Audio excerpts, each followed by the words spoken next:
Hello, friends. This is Dave Hurwitz, executive editor at ClassicsToday.com. Now, we've been doing a series on flawed masterpieces that we love anyway, and many of you have come up with the really tired old saw that we should be talking about the finale of Beethoven's Ninth as a perfect example of a flaw, because the finale is just terrible and wrong and etc., etc., etc. That is such a load of crap. In fact, I would characterize the finale of the Ninth as a completely unflawed masterpiece. And the reasons are really, really simple and really musical. I have not yet heard a single musical argument against that finale. And that doesn't mean you have to like all of it. I think the writing for the soloist is some of the most hideous stuff I've ever heard in my life. But musically, it is irreproachable. Here's the point.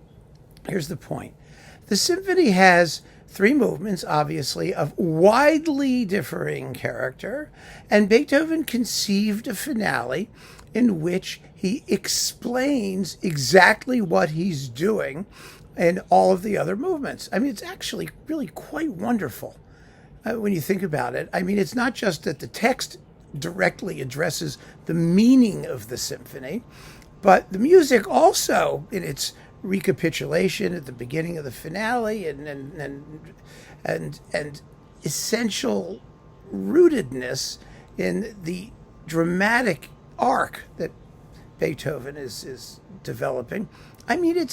It's as ingratiating and listener-friendly and kind and thoughtful a piece as anybody ever conceived. But let's look at the form of the finale. Let's take it from a purely musical point of view. You have a big introduction. The introduction is absolutely perfect. You can't argue with the introduction. It reviews what's happened up to that point, and then introduces a new tune and takes up that tune with enthusiasm.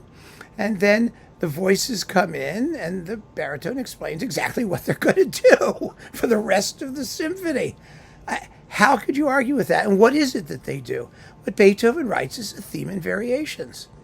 And those variations are absolutely perfect. There is no way that you can argue that there's something wrong with any of these variations, either in their quality, the way that they vary the theme, in the way that it sometimes is quite audible and sometimes less so, and in their variety and contrast.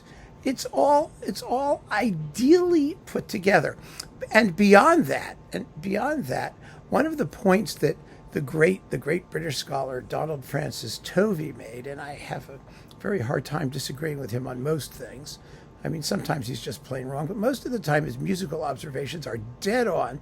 He said, you can argue all you like about Beethoven's orchestration, that there are numerous difficulties of balance and things because of his deafness or for whatever reason, or because composers in those days virtually never heard orchestral works unless they were performed, and maybe they had one or two opportunities and then they had to go back and fix things. It was a very different world, and one in which it's really not fair to have unreasonable expectations of perfection in matters of like orchestral balance and things like that. It just doesn't happen.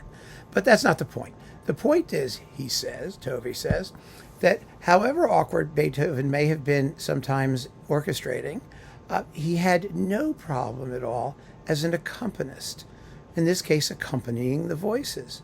And that is completely true.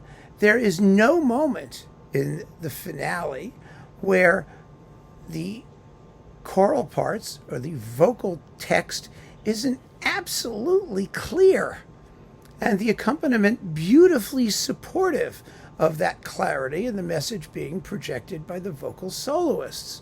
In fact, it's an amazingly clear setting of Schiller's text. When you listen to all of the later romantic choral works where you just hear just puddles of vocal mush, you can really make out what they're saying. And the music is ideally suited to express the meaning of the text. So why is it that so many people say that the finale is flawed? They say it because they hate voices. They don't want to hear voices. They just don't want to hear voices. They think mixing the three purely orchestral movements with voices is somehow wrong. Well, no. There's no reason to assume that. There's no evidence to support that. That's just a personal preference. There isn't any musical reason why you can't alternate orchestral and vocal things. I mean, look at Turina's fabulous Canto a Sevilla or Mendelssohn's Lobgesang, or you've got a bunch of instrumental movements alternating with vocal movements. Works fine. It works absolutely fine. It's absolutely gorgeous. There's no reason to dog a piece because it happens to include voices somewhere. I mean, Beethoven knew what he was doing. And I am not somebody who just sort of sits back, as you know, and accepts whatever comes uncritically. But, try as you might, you may dislike that finale, but there is no way you can point to an actual flaw in the execution of that movement. There aren't any. It's phenomenally well done. Absolutely, absolutely perfect. You couldn't change a note.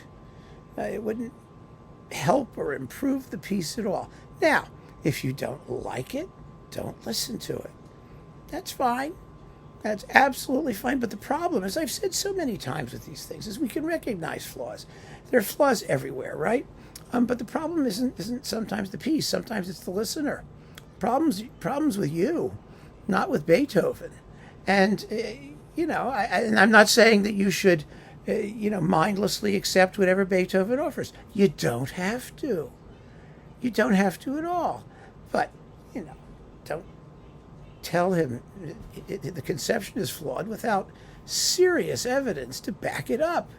I mean, when I talk about these flawed masterpieces, I tell you exactly what part is flawed, what I think doesn't work, or doesn't work as well as other similar passages can work, or where we see a composer surmounting a problem which remains a problem. I mean, these are all ways to actually get to the musical substance of the piece. But these arguments are not musically substantive at all. They're just blather. It's just blather. Beethoven's Ninth is an unflawed masterpiece, certainly in its finale. Period. So keep on listening, friends. Thanks for joining me. Take care.